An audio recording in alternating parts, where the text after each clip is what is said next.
इन गुरुनाम गुरु की चर्चाएं, इन गुरुनाम गुरु की चर्चाएं आज हमारे दिल में है। इन गुरुनाम गुरु की चर्चाएं आज हमारे दिल में है। कोई बदल नहीं सकता हमको, विद्यासागर हमारे दिल में है। कोई बदल नहीं सकता हमको, विद्यासागर हमारे दिल में है।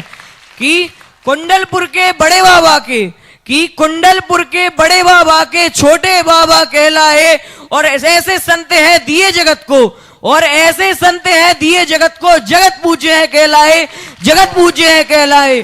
संस्थाएं हजारों खुलवा दी, कि संस्थाएं हजारों खुलवा दी, गौशालाओं का उद्धार किया। नमन हम सभी भक्तों का, हम सबका जीवन तार दिया। नमन हम सभी भक्तों का, हम सबका जीवन तार दिया। कि प्रतिभा स्थली और हथकरघा का, प्रतिभा स्थली और हथकरघा का जिनने हमें उपदेश दिया। धर्म ध्वजा से सजा हुआ ये भारत का भारत देश दिया। धर्म ध्वजा से सजा हुआ ये भारत का भारत देश दिया। कि अनेकों भाषाओं के ज्ञाता, अनेकों भाषाओं के ज्ञाता संत शिरोमणि गुरुवर आप, अनेकों भाषाओं के ज्ञाता संत शिरोमणि गुरुवर आप। ज्ञान सागर आचार्य गुरु के हीरे विद्यासागर आप, ज्ञान सागर आचार्य गुरु के हीरे विद्यासागर आप। कि इंडिया नहीं भारत बोलो का, कि इंडिया नहीं भारत बोलो का जिनने हमें संदेश दिया। मातृभाषा का मान बढ़ाया, जन जन का कल्याण किया। मातृभाषा का मान बढ़ाया, जन जन का कल्याण किया। कि संत अनेकों दिए जगत को, संत अनेकों दिए जगत को, सुधा गुरु सा कोई नहीं। श्री सुधा सिंधु के चरणों की धूली सा पावन कोई नहीं, सुधा सिंधु के चरणों की धूली सा पावन कोई नहीं। कि बड़े बड़े जो ना कर पाए, बड़े बड़े जो ना कर पाए, ऐसे ऐसे काम कर दिए। मूक माटी से ग्रंथ रचे हैं, बड़े बड़े इतिहास रच दिए। मूक माटी से ग्रंथ रचे हो, बड़े बड़े इतिहास रच दिए। हे गुरुवर, हम सभी आपसे एक प्रार्थना निरंतर करते थे, जो हम सभी छात्रों की पूर्ण हुई है, जिस पर मैं चंद पंक्ति और कहना चाहूंगा। कि हम कहते कहते थक गए गुरुवर, कि हम कहते कहते थक गए गुरुवर। अब जाकर स्वप्न साकार हुआ, तीर्थोदय की पुण्य धरा पर, तीर्थोदय की पुण्य धरा पर हम छात्रों का उद्धार हुआ, हम छात्रों का उद्धार हुआ।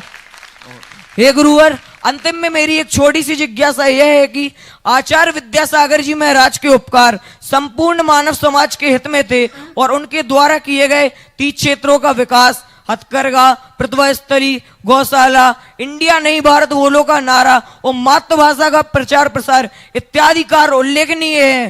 गुरुवर, मेरी जिज्ञासा यह है कि हम सभी उनके कार्यों को कैसे आगे बढ़ाएं। नमोस्तु गुरुवर, नमोस्तु गुरुवर, नमोस्तु गुरुवर। अभी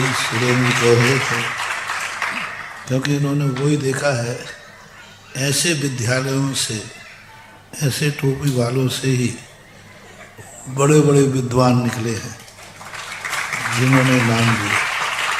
लेकिन अभी जो हमारी दृष्टि से कहा, तो हमें अब आजकल दिखने लगा इन्हीं विद्वानों में कोई सुज्ञान सागर अलग दिख रहा है, कोई सुमेध सागर अलग दिख रहा है, कोई सुबोध सागर दिख रहा है।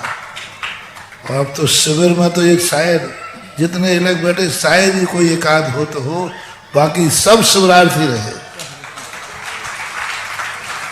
तो जिस तरह व्यक्ति को होनहार बालक होते हैं, एक कच्ची मिट्टी होती है, इसको ढालने वाला कुमार चाहिए कि वो किस में ढाल देगा, ये संस्थान उसी में ढल जाएगा। कोई विद्वान की श्रेणी में जाएगा, कोई चारित्र की श्रेणी में जाएगा, कोई ग्रस्त में भी जाएगा तो सदग्रस्त की श्रेणी में जाएगा, लेकिन कोई ना कोई श्रेणी जरूर बनाएगा। ऐसा नहीं। अब रही बात आचार्य श्री के विकल्पों को, आचार्य श्री के जो विकल्प थे वो उनके विकल्प नहीं थे, वो एक प्रकार की भावना थी। आजकल लोग साधुओं के कहते आचार्य श्री के विकल्प अधूरे पड़े हैं। कई लोग आचार्य श्री के विकल्पों को पूरे करने के लिए अपनी रोटियां सेंक रहे हैं। कोई चंदा इकट्ठा कर रहा है, बोले क्यों, हमें आचार्य श्री का विकल्प दूर करना है, हमें आचार्य श्री का विकल्प दूर करना है। उनका विकल्प था स्वयं का कल्याण और जगत का कल्याण, और उनके प्रकल्प तो आचार्य श्री स्वयं पूरे कर गए।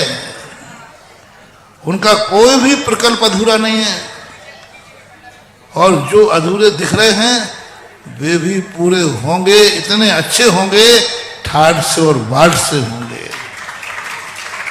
हमारे आचार्य श्री के प्रकल्प भी रहे जब उन्होंने कभी किसी की तरफ आंख उठा के नहीं देखा, अपने आप प्रकल्प बन गए, अपने आप बन गए। किसी को बोलने की जरूरत नहीं पड़ी, ना कहीं से चंदा लेने की जरूरत पड़ी, ना कहीं से कुछ लेने की पड़ी, कुछ नहीं। लोगों ने उनकी आंख का इशारा देखा और उनका प्रकल्प पूरा कर दिया। आज भी हमारे गुरु के इतनी प्रभाव है, इतना प्रभाव है कि हमारे आचार्य श्री के सारे विकल्प इशारे मात्र से पूरे हो जाएंगे। और उनके प्रकल्प का अर्थ क्या? उनका आशीर्वाद था। इतने आचार्य श्री सविकल्प नहीं थे, वो निर्विकल्प थे। इतने प्रकल्प उनके मन में नहीं थे, वो तो जहां जाते थे हो जाए सो ठीक, नहीं हो जाए तो ठीक, सहज में चले जाते थे। ना आचार्य श्री की कोई संस्था थी, ना आचार्य श्री का कोई विकल्प था। उनका विकल्प था निर्विकल्प रूप से आत्म की अनुभूति, धर्म का प्रचार, कुंद कुंद का स्वरूप। ये सारी बातें तो आचार्य श्री महत एक भावना के रूप में दिशा निर्देश दिया, गाइड किया। और उसके लिए उन्होंने जो गाइड किया है उन सब अपन सबका दायित्व है। उनके प्रकल्प मान के पूरा मत करो, उनका दिशा निर्देश मान करके उनको आगे बढ़ाओ और स्वयं आगे बढ़ो। गुरु किसी का आशीर्वाद देते तो ये मत समझना चाहिए कि गुरु का प्रकल्प है, गुरु का संकल्प है। ये मानना चाहिए गुरु हमें दिशा निर्देश दे रहे हैं, हमें इस दिशा में काम करना चाहिए। उनकी दिशा में उन्होंने जो जो अपन को दिशा निर्देश दिए हैं, हम उस दिशा की तरफ बढ़े, भारत को इंडिया को भारत के रूप में लाएं, ये हमारी दिशा है। वो तो दिशा निर्देशक थे। गुरु का कोई प्रकल्प नहीं होता, गुरु माँ जगत के लिए निर्देशक होते हैं, माइल से स्टोन दिशा बताते हैं। उन्होंने जगत को दिशा दी कि इस दिशा में तुम लोग आगे बढ़ो तो जगत का उद्धार हो जाएगा। वो दिशा निर्देशक थे, उनके संकल्प प्रकल्प कुछ भी नहीं था हमारे गुरु का। हमारे गुरु महाराज कुछ भी, एक दिन का भी कोई संकल्प नहीं, कोई विकल्प नहीं। इतना उनके मन में कहाँ आता है? वे तो एक क्षण में जीने वाले व्यक्तित्व था, जो अपने सदा, हाँ, जब वो बाहर आते थे तो जगत को निर्देश देते थे। तो पूछता था कोई, हम किस दिशा में जाएं? उस दिशा में जाओ और उसमें अपना कार्य करो। कहते हैं कि भट्ट अकलंक देव को एक बार पढ़ने में याद हो जाता था।